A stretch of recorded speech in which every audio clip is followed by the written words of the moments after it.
का देश है और एक लंबे अंतराल के बाद, खासकर कोरोना काल के बाद, जहां पूरा देश पूरा विषादग्रस्त हो गया था, एक उत्सवों का माहौल शुरू हुआ है पूरे देश में।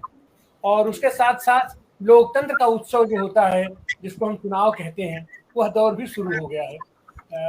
और उस दौर में उत्सव में जो खेल हुआ करता है, वह खेल भी आज की तारीख में सामने दिखाई पड़ रहा है।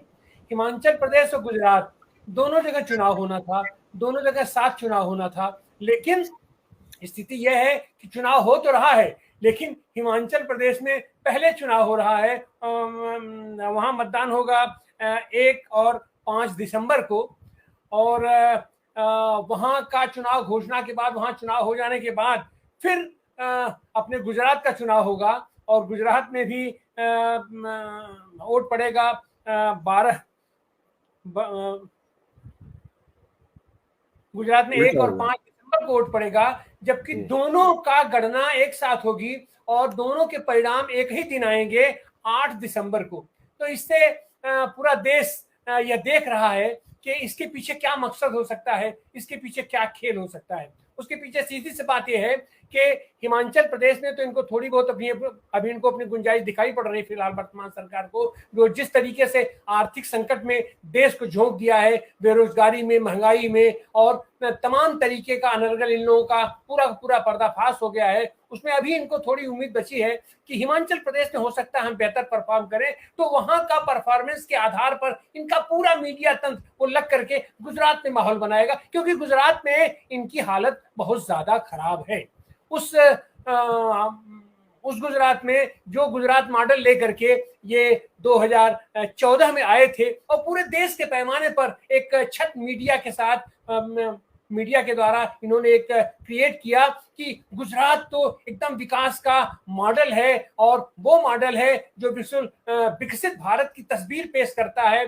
लेकिन इस बीच हम लोगों ने जो देखा है गुजरात को, और खास करके पिछले दिनों, और एक एक करके वहां का सब पर्दाफाश होता चला जा रहा है। जिस तरीके से पिछले दिनों वहां पर 150 साल पुराना पुल गिर गया, और कोई कहीं भी हादसा हो सकता है, लेकिन उस पुल के हादसे के पीछे जो है कि अभी अभी उसको रिनोवेशन के लिए एक ऐसी कंपनी को उसका ठेका दिया गया था, जिस कंपनी का पुल निर्माण से दूर दूर तक का रिश्ता नहीं है। वो घड़ी बनाती है, बल्ब बनाती है, उस कंपनी को दिया, और वो पुल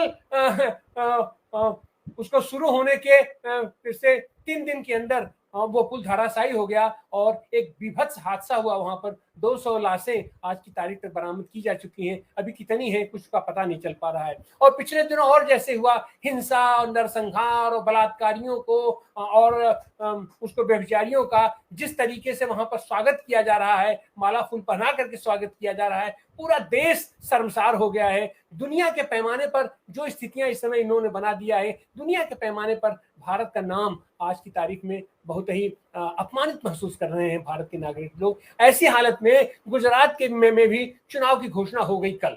आज हम इसी विषय पर चर्चा करने के लिए आपके सामने उपस्थित हैं कि यह जो लोकतंत्र का उत्सव है, और लोकतंत्र के उत्सव में जो गुजरात मॉडल हमारे देश के पैमाने पर, दुनिया के पैमाने पर उसका एक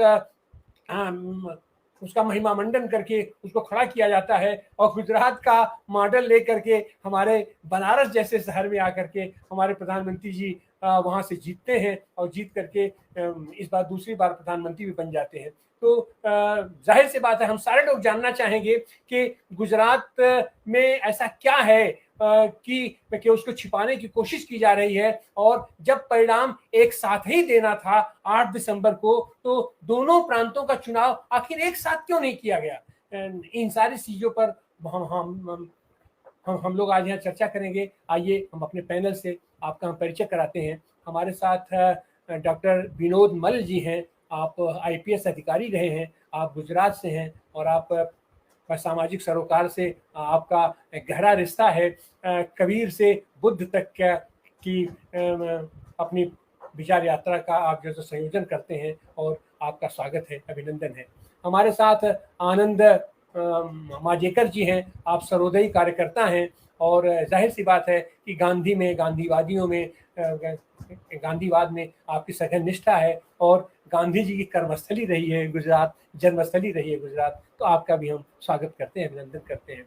हमारे साथ महेश पांड्या जी हैं, आप पर्यावरणविद हैं, आपकी भी गहरी सूझबूझ है, गहरी पकड़ है ये